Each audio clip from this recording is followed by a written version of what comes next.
A mask with eyes, mouth, and some kind of war paint.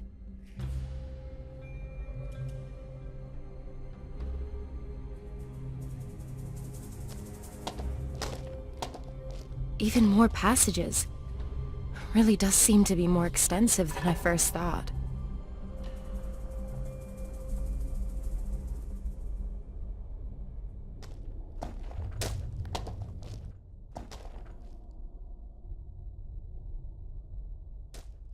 Looks different from the other rocks.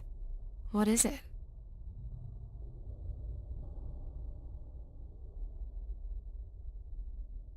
A lump of resin. Supposed to burn like tinder.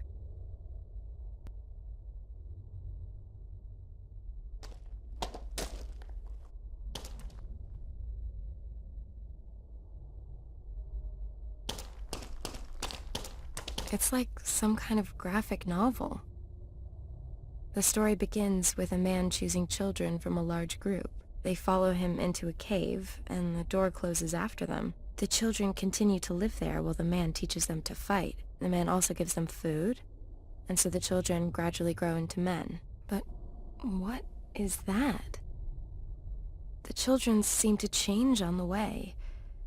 Their arms become longer, and they get great big fangs like predatory animals. Pretty gruesome.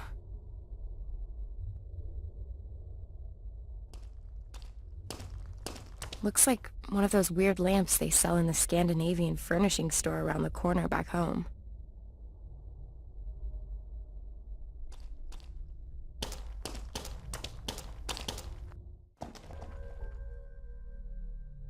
Out of order.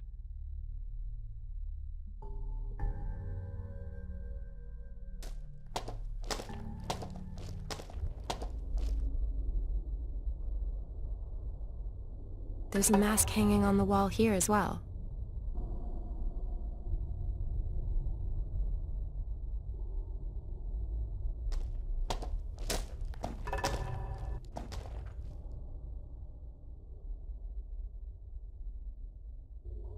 The obligatory mask.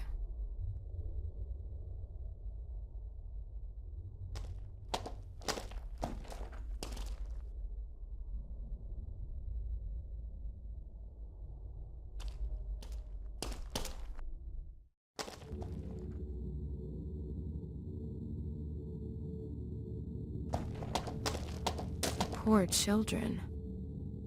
If I only knew how they were changed, they'd make the story of the century. Perhaps the professor knows the answer. If he's still alive.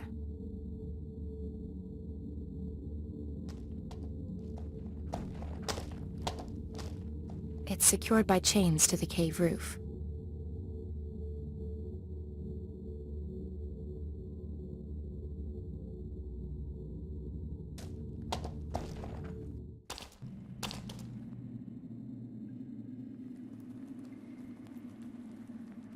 There's a mask hanging on the wall here as well.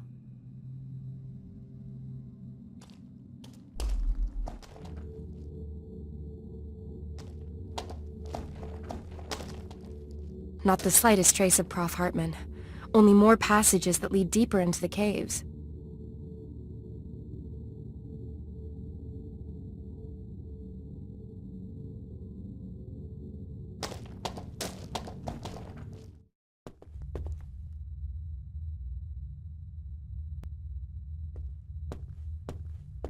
Here's some more of the resin.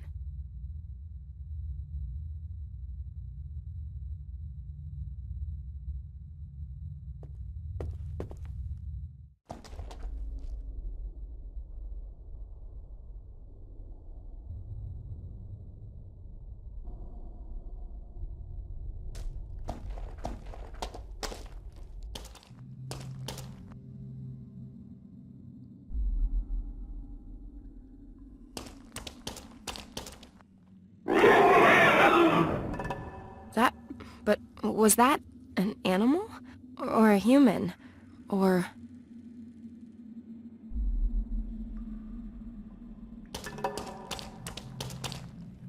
It's secured by chains to the cave roof.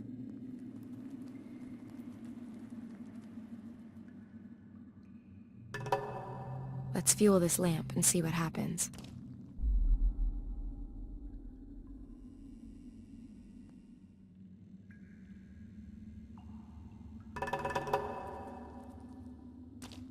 The resin's burning.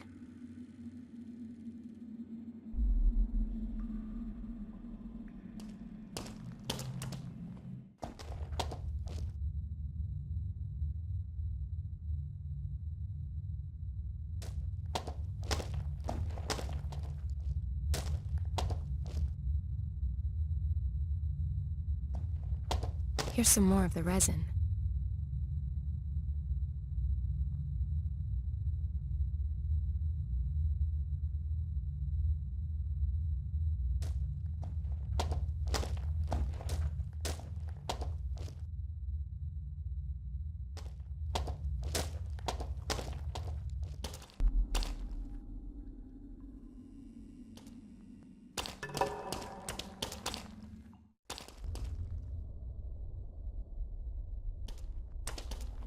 Here's some more of the resin.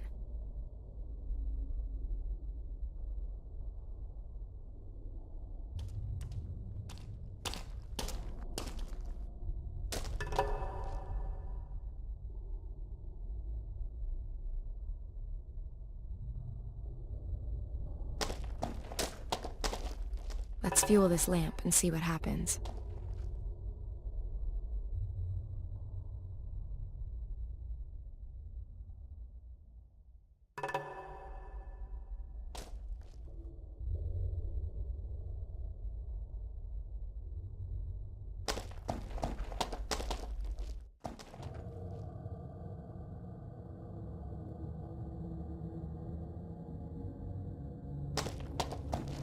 The door won't open.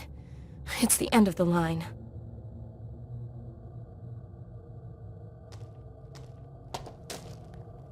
This mechanism with the 5 stone wheels would appear to open the door in this room.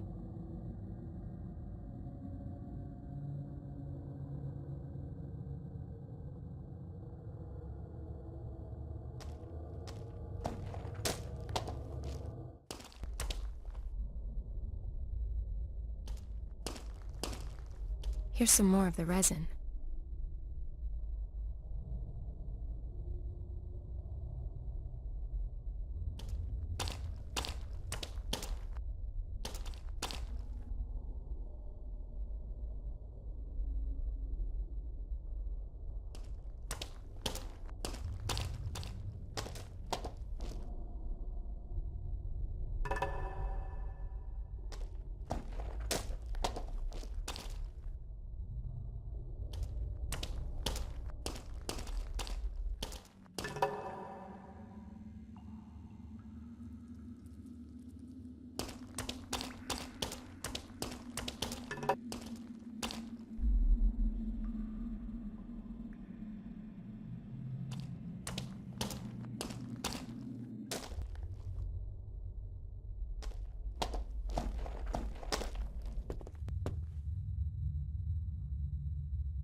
Let's fuel this lamp and see what happens.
Let's fuel this lamp and see what happens.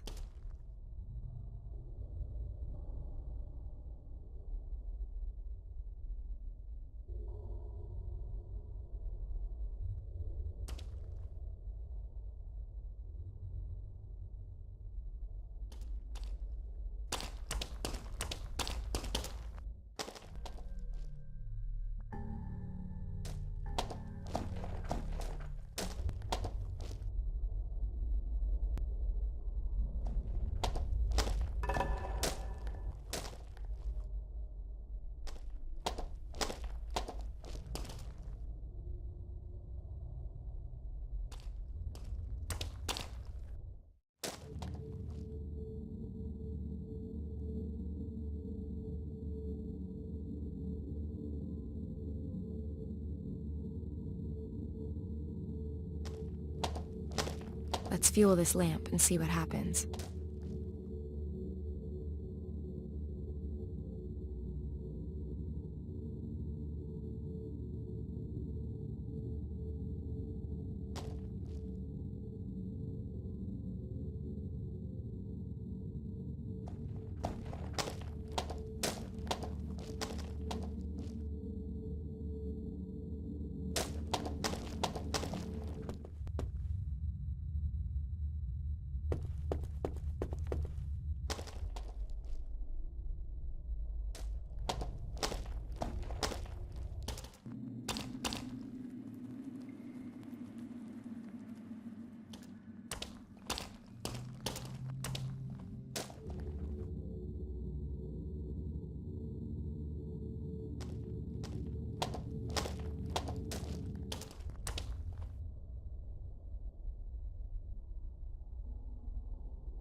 Professor!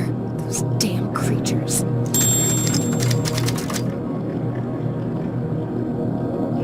I wouldn't like to make myself any more obvious to the Asambosam. I don't think the ritual protects me from being eaten alive.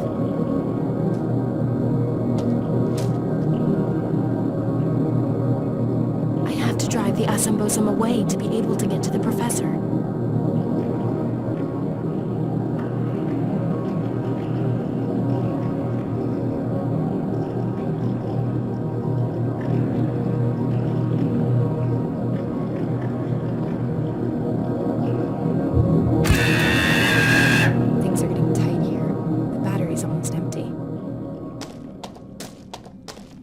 Herr Professor! Professor Hartman, can you hear me? He's obviously in some considerable pain. I'm not going to be able to move him until those wounds are patched up and he's feeling better. Healthy he's not. Completely unresponsive.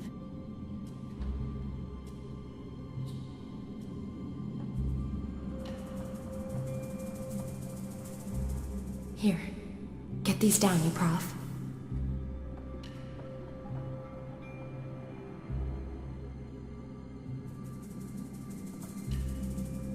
That should keep the blood off my clothes, and, broadly speaking, inside him. At least until I get him out of here. That will have to do until we get back to the mission. Don't worry, Professor. I'll get us out of here.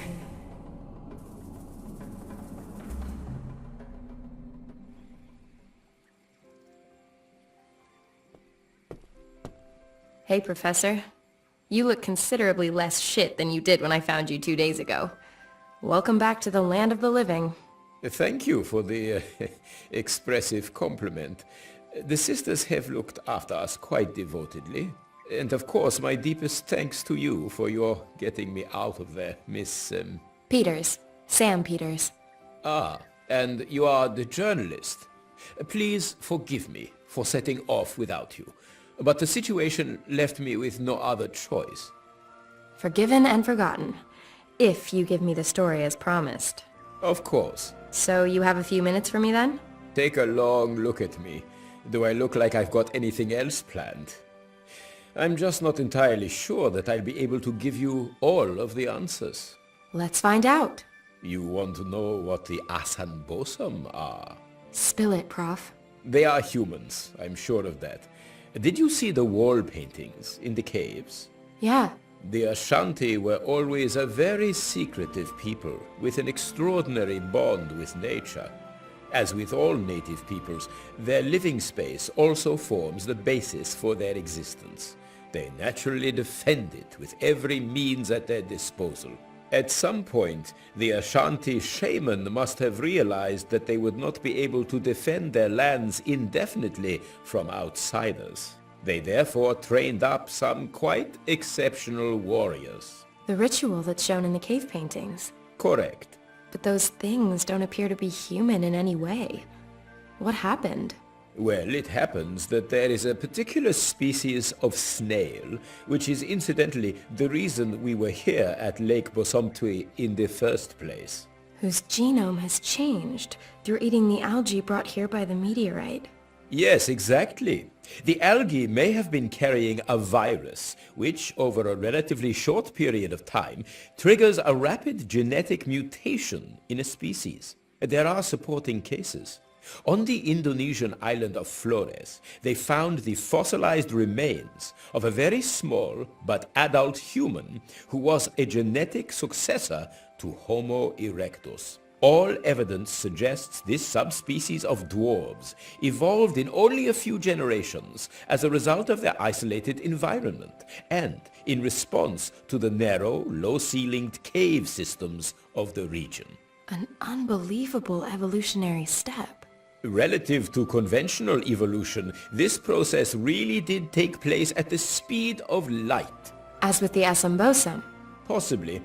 Perhaps, as with the snail and the algae, the virus is the explanatory factor across all these examples.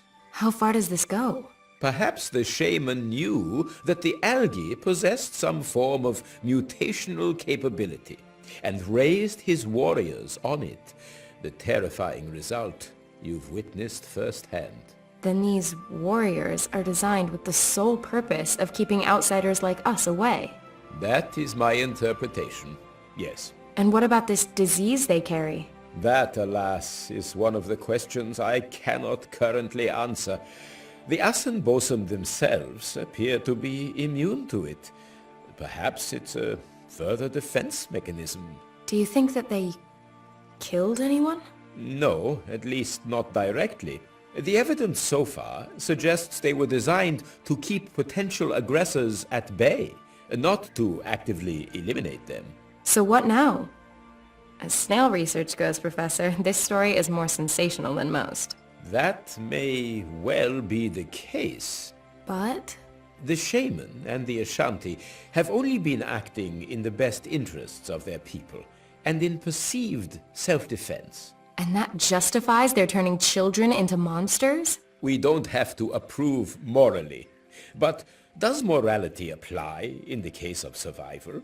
Doesn't every nation do reprehensible things every day in the name of survival? Clearly, we are not the first Westerners to come here, and I doubt the intentions of all such visitors are as benign as our own. In this special case, I have to ask myself, even as a scientist, is knowing the answers more important than doing the right thing? Answers are what we're paid for. Then I hope never to see the day that we run out of questions. Do what you think is right. So, I have to make a decision. Should I go ahead and publish the story?